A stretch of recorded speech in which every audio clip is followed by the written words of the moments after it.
Assalamualaikum warahmatullahi wabarakatuh. Hai teman-teman, jumpa lagi dengan saya Rati Agustina dari Dinas Perpustakaan dan Kearsipan Kota Surabaya.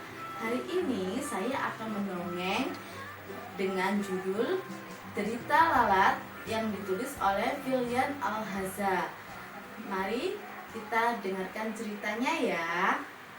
Pagi itu, di sebuah taman bunga, tampak seekor lalat sedang memperhatikan sekawanan lebah yang sedang mengumpulkan makanan dari kelopak bunga yang sedang mekar. Hari beranjak siang, nampak seekor lebah kelelahan membawa sekantung penuh nektar. Mungkin karena beban yang terlalu berat, ditambah terlalu lelah, nektar yang dibawanya tumpah dan tak sengaja menimpa tubuh lalat. Lalat sangat terkejut hingga ia berusaha terbang menjauh. Tetapi karena sayapnya basah oleh cairan nektar, maka ia kesulitan untuk terbang. Lalat mencoba mengeringkan sayapnya dengan menjilat cairan nektar yang menempel di sayapnya. Ternyata rasanya sangat enak. Pantas saja kawanan lebah selalu mendatangi bunga-bunga yang sedang mekar itu, pikir lalat.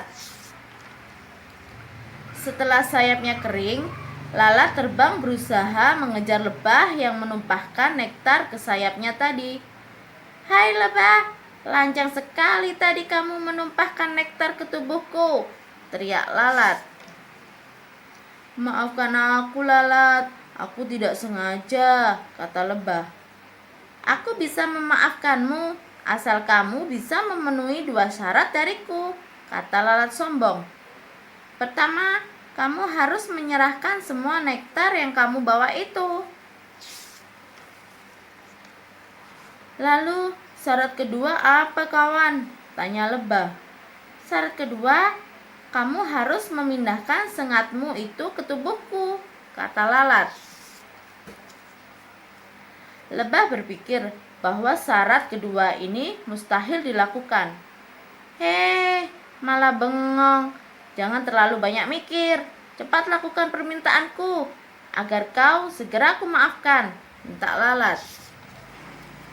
Tiba-tiba muncullah kancil yang cerdik. Lebah pun senang dan ia menceritakan persoalannya agar mendapat saran dari kancil supaya bisa menyelesaikan masalahnya dengan lalat. Kancil menemukan ide. Ia menjadi penengah antara lebah dan lalat.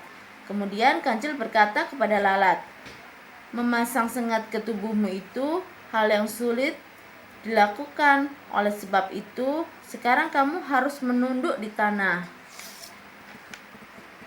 Jangan terlalu banyak bergerak.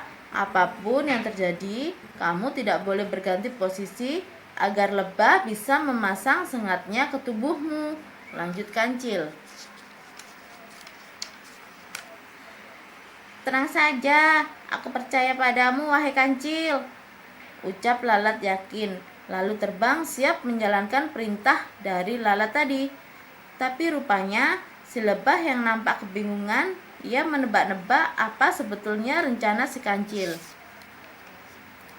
Rupanya kancil paham dengan kebingungan si lebah. Ia kemudian mendekati lebah dan membisikkan rencananya. Lebah nampak tersenyum setelah mendengar bisikan dari kancil. Kemudian si lebah terbang tinggi dan dengan kecepatan tinggi ia terbang menukik tepat ke arah lalat yang sudah mengambil posisi menunduk. "Krep, sret, aduh sakit," teriak lalat kesakitan dan lari tunggang langgang akibat disengat lebah. Itulah akibatnya jika serakah dan terlalu tamak.